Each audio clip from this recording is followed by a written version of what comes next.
This is a place for planting, for digging, for harvesting, for relaxing. It's a place to get your hands dirty, but most of all, it's about having fun. And that's what you'll always have when you're in the garden with Doug Oster. You want a green thumb too, don't you? Well, nobody said gardening was supposed to be easy. I've been gone for 10 days and the deer have done their best, or worst, on these hostas. I've never seen it this bad, but I've been spraying for the last couple days with my Bob-X, and you can see they are starting to come back, but oh, what a disaster. And we've got a couple other problems to take a look at too. The fenced-in vegetable garden keeps the deer out, but somehow there's still a groundhog getting in and a rabbit. There's a little rabbit in here, and every time I see him, he runs underneath the beehive. He's pretty smart. I just want to chase him out so he can't get back in. Whenever I plug a hole where the groundhog comes in, he digs another one somewhere else. So we've got to do something there. I'm hoping to catch him. But today we're going to harvest some nice-looking beets. They've been eating the greens. That's how I know they're in here. But in this week's cover story in the Trib, it's all about succession planning and extending the season. And as soon as these beets come out, we're going to put something in right away, but we're going to protect them from the groundhog and the rabbits, hopefully. There's a little one, but that's okay.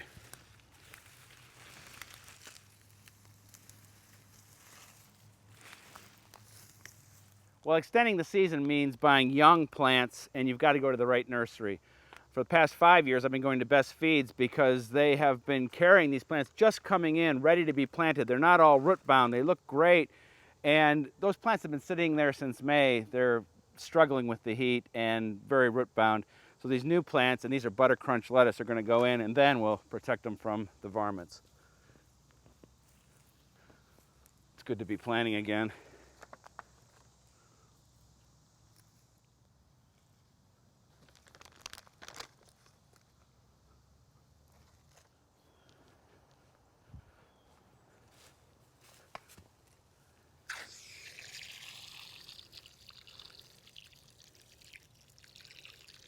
Really soak these guys in.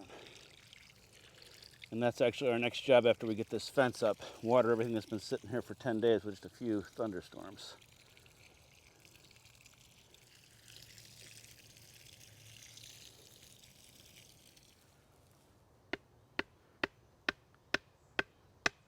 Here's what I picture. Rabbits foiled, looking in here. Groundhog sees the rabbit looking in here, digs under, gets trapped inside, feasts on this, and then I'll have him. Let's hope this fence works. Now, let's get positive and do a little watering, because I'll tell you what, our tomatoes look great. Well, how about those for tomatoes? They're actually thriving. It's wonderful to come back after a 10-day vacation and see something going crazy, but they need water. You know, we had a couple thunderstorms when I was gone, but not enough water for them. The best time to do this job is first thing in the morning, get the plants ready for the day. If you can't do that, it's better just to get some water on them, but do it at the base of the plant. We don't want these leaves to get wet because you can see already we've got a little bit of fungal disease here, so get that water to the bottom and really soak them in. Sometimes when I'm doing my garden work, I'll just leave this running for a couple minutes, let that soak in, go do a job, and move them from tomato to tomato, tomato. And the idea of watering in the morning is so that that foliage has a chance to dry out, because tomatoes especially are susceptible to fungal diseases. All right, well, we do have some more work to do. Let's get these watered as we can and do some jobs in between.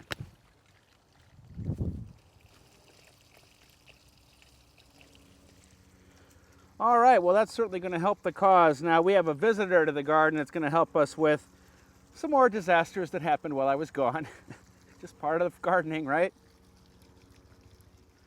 Well, this is the problem. This is the problem, huh? One of three. Oh, this my. is Ron Hegner from the Davy Tree Expert Company. Ron, Hi, Doug. thanks Nice to for see you coming.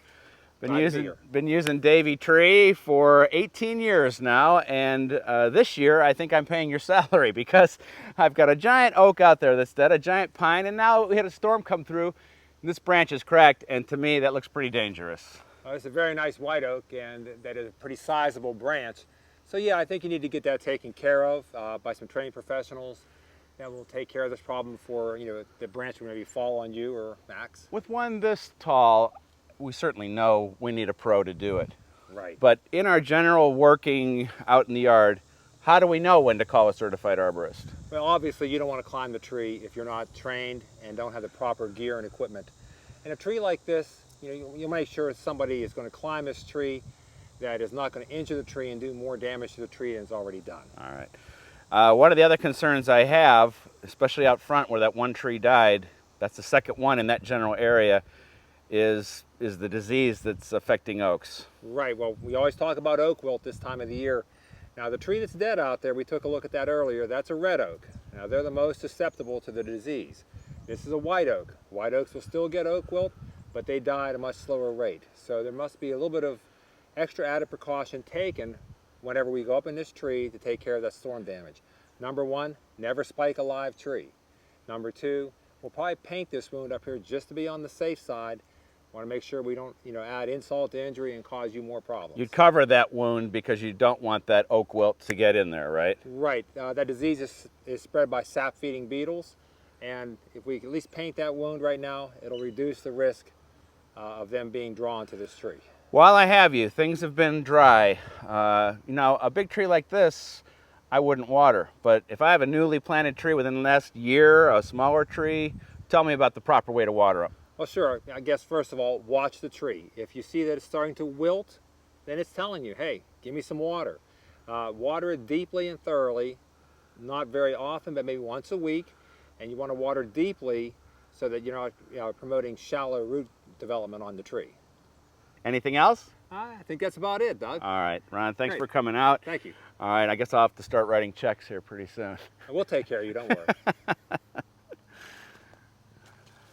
There's no better way than to end the day in the garden by sitting in the shade. For more information about everything we talked about today, check me out online. You can find more stories, blogs, and videos. And speaking of videos, Jasmine and I are both thrilled to have won Best Online Video from GWA. That's the Association for Garden Communicators.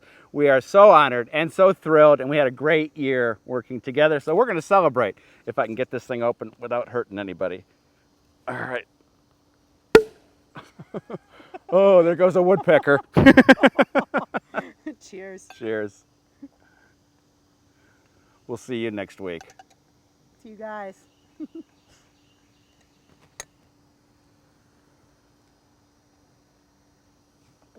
It's not bad. It's not good, but it's not bad. I've had worse.